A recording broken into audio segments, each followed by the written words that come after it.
एसएसनेट को देखते हैं एग्जैक्टली क्या कर रहा है इस वक्त। आपके स्क्रीन पर आप देखें लगभग 4.5 अंक नीचे 8692, लेकिन 8700 के क्लस्टर के बेहद नजदीक है। अभी ब्रेक से पहले हमने कुछ नतीजों की बात की थी, कुछ अच्छे नतीजे जो कल बाजार बंद होने के बाद आए। एक दो नतीजों को और देख लेते हैं। Let's take Muthoot finance. अगर आप देखें यहाँ पर Q1 के नंबर्स आपकी स्क्रीन पर हैं, और अगर आप देखें तो प्रॉफिट यहाँ पर लगभग 47% अगर आप देखें बढ़ के, माफ़ कीजिएगा ये गिरी हुई फिगर दिखाई दे रही है, करीब 270 करोड़ रुपए के अगर आप देखें। और नेट इंटरेस्ट इनकम अगर आप देखें, शुद्ध ब्याज आय लगभग 29% अगर आप देखें बढ़कर 739 करोड़ रुपए के आसपास रही। काउंटर अगर आप देखें कल ऑलमोस्ट 10 रुपए यानी 3% बढ़ के बंद हुआ। तो शानदार नतीजे अगर आप देखें मुथूट फाइनेंस के। इस पे बात करूंगा, एक टेक्निकल कमेंट लूंगा, और उसके बाद मैं एक खबर और जोड़ लेता हूं यहाँ पे, और वो है जयप्रकाश एसोसिएट्स के संदर्भ में। इस पे दोनों पे कमेंट लेंगे। जेपी एसोसिएट्स ने अगर आप देखें जो एक इनका एनसीडी का प्रिंसिपल और साथ ही साथ इंटरेस्ट अमाउंट ड्यू था 25 अप्रैल का वो ये पे नहीं कर पाए, उसमें ये डिफॉल्ट कर गए हैं। खैर, मैं जेपी एसोसिएट्स का जिक्र इसलिए कर रहा था क्योंकि इस दौर में जितनी भी हाई डेट कंपनियां उसके स्टॉक्स में हमने एक मूव देखा है। कल करीब 13:39 पे काउंटर बंद होते रहा 29 पे। राजेश, दोनों ही स्टॉक्स पे एक टेक्निकल अप्रोच जाना चाहूंगा। मुथूट फाइनेंस में स्ट्रॉन्ग स्ट्रक्चर, शानदार तेजी यहाँ पर। आप इन दोनों स्टॉक्स को इन खबरों के बीच में कैसे अप्रोच करेंगे? देखिए, मुझे लगता है कि मुथूट फाइनेंस जो है उसका टेक्निकल स्ट्रक्चर बहुत स्ट्रांग है। अगर आप इसका मंथली चार्ट देखो तो it's a clear cut breakout, inverted head and shoulder price formation है इसका जो नेकलाइन लेवल है दैट इज समवेयर नियर 270। कल का क्लोज 318 के आसपास है, तो मुझे लगता है कि अगर बाय ऑन डिप स्ट्रैटेजी रखे तो ज़्यादा बेहतर होगा। नेकलाइन के आसपास यानी 270-280 के बीच में उसमें एक्यूमुलेशन हो सकता है। इसका जो टेक्निकल टारगेट है ऑन ए मंथली बेसिस, तो मुझे लगता है इसका जो टारगेट रहेगा that will be at least 410-420 over years time. JP associates की मुझे बात करें तो मुझे लगता है, देखिए जेपी एसोसिएट्स में स्पेकुलेशन ज़्यादा है, मोमेंटम रहेगा, क्योंकि अभी ऑनेस्टली स्पीकिंग ट्रेडर के लिए खेलने के लिए स्टॉक्स बहुत कम बचे हैं, बहुत हाई वैल्यू स्टॉक्स हो चुके हैं। तो मुझे लगता है कि इसमें सिर्फ मोमेंटम के बल पे इसमें काम होता रहेगा। 13 रुपये के आसपास का भाव है, लोग 50 पैसे 1 रुपये के लिए काम करते रहते हैं, लेकिन ऑन ए पोजिशनल बेसिस मुझे लगता है काउंटर में कुछ दम नहीं है। और इनफैक्ट अगर 1450 के आसपास अगर ये फिजल आउट होगा तो फिर से करेक्शन में आएगा। जी, इनफैक्ट मिस्टर महाजन, अभी मुथूट फाइनेंस का जिक्र किया वीरेंद्र ने। आप देखिए, मुथूट फाइनेंस हुआ, भारत फाइनेंशियल हुआ, श्रीराम ट्रांसपोर्ट हुआ, अब तक इस सेगमेंट में जो भी नतीजे आए हैं पूरे ही एनबीएफसीज में वो बहुत स्ट्रांग रहे हैं। Q4 भी स्ट्रांग था और वही रिफ्लेक्शन Q1 में बरकरार हुई है। उज्जीवन फाइनेंस के आज नंबर्स आने भी है, लेकिन अब थोड़ा सा कंफ्यूजन हो रहा है इस पूरे स्पेस को लेकर। जिस तरह की परफॉर्मेंस आ रही, जिस तरह से ये शेयर्स चल रहे हैं, इन्हें खरीदने का मन करता है, लेकिन एक डर ये भी लगता है कि ऑलरेडी इतने चल चुके हैं, ऐसे में ये रिस्कियर बेट ना हो। आप क्या सलाह देंगे इन्वेस्टर्स को, क्या करना चाहिए उन्हें इन शेयरों को लेकर? एनबीएफसी एंड जो माइक्रो फाइनेंस कंपनीज हैं, जितने भी अभी तक नतीजे आए हैं, they are way beyond market expectation, and no wonder the market has rewarded them more than expected. Yes, the valuations have gone beyond comfort zone, और मार्केट में there is lot of missed out feeling. We believe at this level entering into this space would be fraught with high degree of risk. अगर इसमें कुछ भी काम करें तो definitely correction पे ही करें। हमें इक्विटास अच्छा लगता है, but not at current level. अगर वो 190 के आसपास मिले तो it should merit a buy. The other stock is setting credit care stock, 700 रुपया क्रॉस करके, which was a lifetime high stock, I think was quoting at some 650 odd rupees. Anything below 600 rupees stock में position बनाने की कोशिश करनी चाहिए। अगले साल से सवा साल के अंदर stock is a potential to cross 1000 level.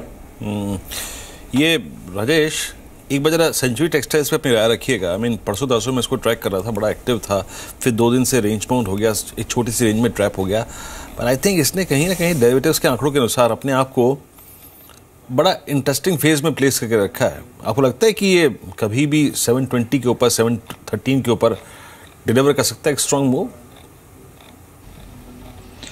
Definitely मुझे लगता है कि बहुत अच्छा इसका स्ट्रक्चर है। Consolidation breakout, clear cut higher top higher bottom formation बनता है। अगर आप वीकली चार्ट देखो तो 680 का ब्रेकआउट है।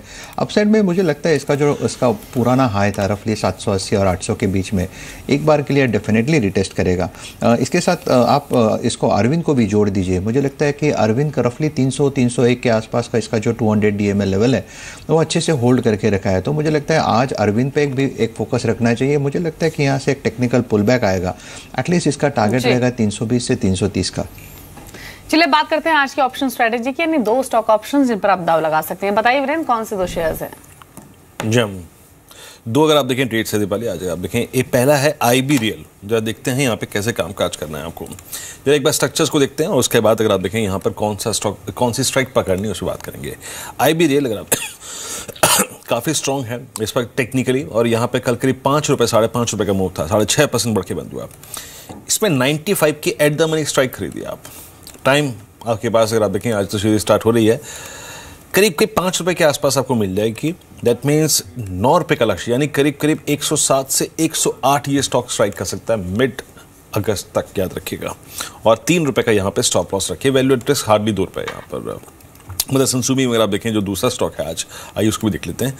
यहाँ पर आपको 340 की कॉल खरीदनी है 12 रुपये के आसपास, विद पॉसिबल टारगेट ऑफ 20, 7 रुपये का स्टॉप लॉस रहेगा। ये स्टॉक भी अगर आप देखें लोअर लेवल से काफी स्ट्रॉन्ग पुल बैक दे रहा था, नजर रखिएगा इसको भी। बिल्कुल, इनेबल्स रियल एस्टेट और मदरसन सुमी, ये 2 स्टॉक ऑप्शंस हैं जिन पर आज आप लॉन्ग ट्रेड्स ले सकते हैं। दोनों स्टॉक्स कल के सेशन में बहुत स्ट्रॉन्ग परफॉर्मर्स रहे भी थे, तो बेट करें इन शेयरों पर आज आप आज के सेशन के लिए।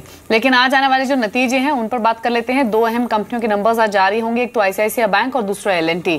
दोनों ही दिग्गजों की परफॉर्मेंस कैसी रह सकती है जान लेते हैं अंचल से। बताइए अंचल। शुक्रिया दीपाली। ICICI बैंक से शुरुआत करते हैं। देखिए YOY बेसिस पे बैंक की जो NI है उसमें 5.6% बढ़त का अनुमान लगाया जा रहा है। रिटेल लोन ग्रो सेगमेंट में अच्छी तेजी रहेगी। कॉर्पोरेट लोन्स करीब 7% बढ़ते हुए दिखेंगे।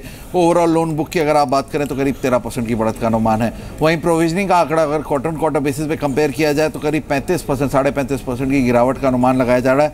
और 2150 रुपीज़ के आसपास इस बारी का बैंक की प्रोविजनिंग रह सकती है। देखिए इंटरेस्टिंग चीज़ ये है कि अभी तक जितने भी प्राइवेट बैंक्स के नंबर हैं सब ने अपनी provisioning on the higher note रखी है। तो इस बारी इसकी प्रोविजनिंग अनुमान जो जानकार मान रहे थे करीब 2000 करोड़ का, 2050 करोड़ का, लेकिन उसको भी हायर ब्रैकेट में हमने रखने की कोशिश की है ताकि अनुमान नतीजों के आसपास रहे।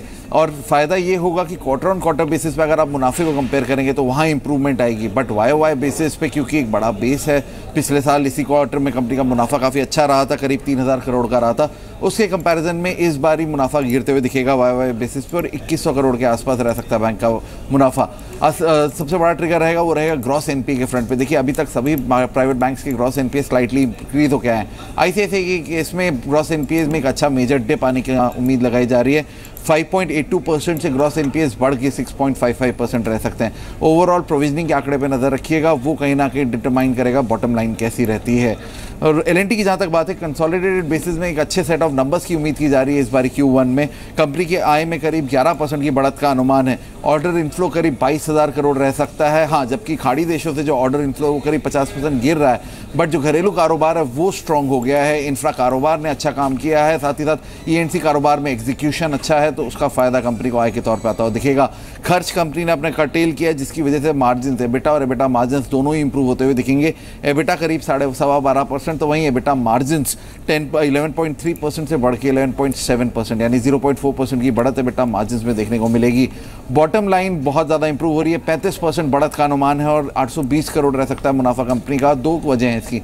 पहली तो ये कि कंपनी का टैक्स पे आउट इस बार सिग्निफिकेंटली कम होगा, वो फायदा देगा, और साथ साथ जो अदर इनकम का सेगमेंट है वो इंप्रूव होता हुआ दिख सकता है। जी, तो L&T और ICICI बैंक 2 इंपॉर्टेंट अर्निंग्स आज की, और प्रोजेक्शंस क्या हैं ये बताए भी अभी अंचल ने। कुछ देर में लेंगे विवेक का कमेंट इन स्टॉक्स पर, लेकिन उससे पहले किरण से जान लेते हैं कि आज की ट्रेडिंग लिस्ट में कौन से स्टॉक्स उन्होंने शामिल किए हैं। 2 ट्रेड्स आप रेकमेंड करना चाहेंगे मार्केट ओपनिंग से पहले किरण?